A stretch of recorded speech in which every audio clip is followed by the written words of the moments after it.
And if you can help your spouse run at his or her pace most of the time, you're going to find out that your spouse is happier and has more energy, which is really good for your relationship.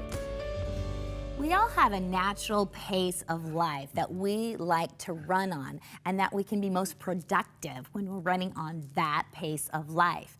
But we may have married somebody who enjoys a different pace of life. So what do you do? Probably not, maybe. You probably absolutely married somebody that likes to live at a different pace than you.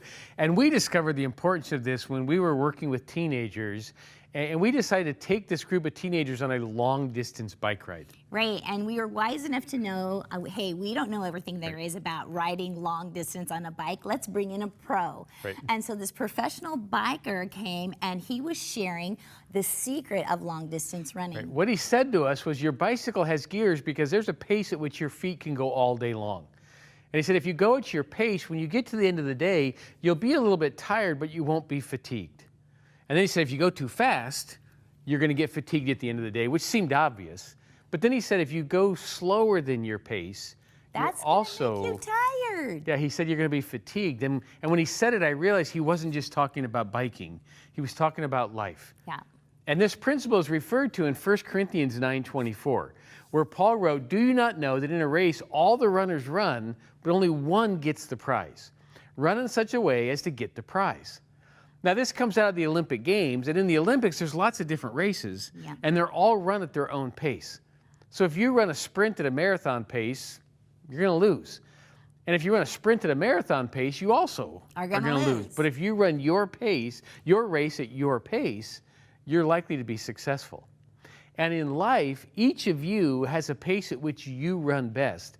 And if you can be at that pace most of the time, you're going to get to the end of the day and you're not going to be fatigued. And so Bill wrote about this in 10 Best Decisions a Man Can Make, but I loved it so much I put it in my 7 Simple Skills for Women book, because it's just looking at vehicles describing the pace of life. For example. Yeah, which of these vehicles best represents the pace at which you like to live?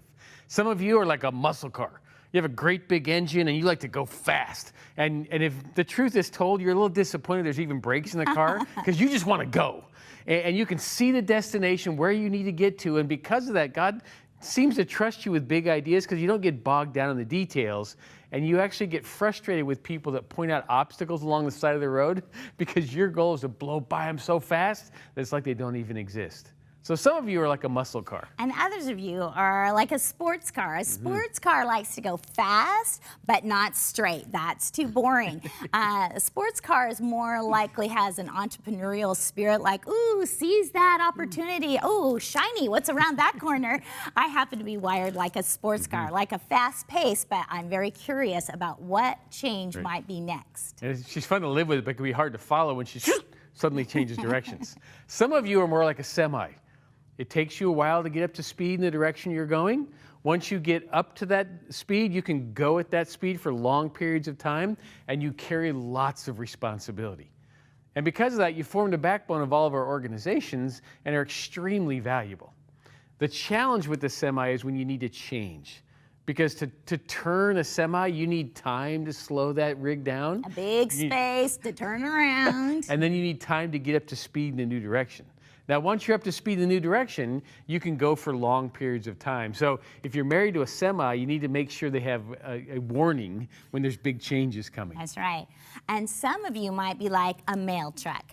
And a mail truck has a slower pace. And the reason why they have a slower pace in life is because they want to stop and check in with all the people along their route every day.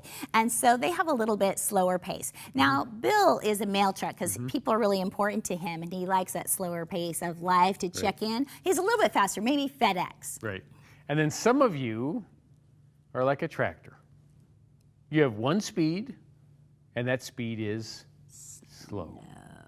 And a lot of us get frustrated with the tractors. We say, come on, speed up, let's go, go, go, go, go. And you go, okay, we will. And then you just carry on at your pace. And for those of you who are frustrated with the tractors in life, just remember, some things in life need to be done deliberately with lots of traction. So God made some people to run at the pace of a tractor. And we found out the value of a tractor when we were on Christmas vacation in a blizzard. And our car, a half a mile from where the condo was, ran into a snowbank. And so we had to be rescued. And the next day we were snowed in. We're talking only a little bit of light when we opened the door. We weren't looking for a muscle car or a sports car or a semi or a mail truck. We were looking for a snow plow with traction to get us out.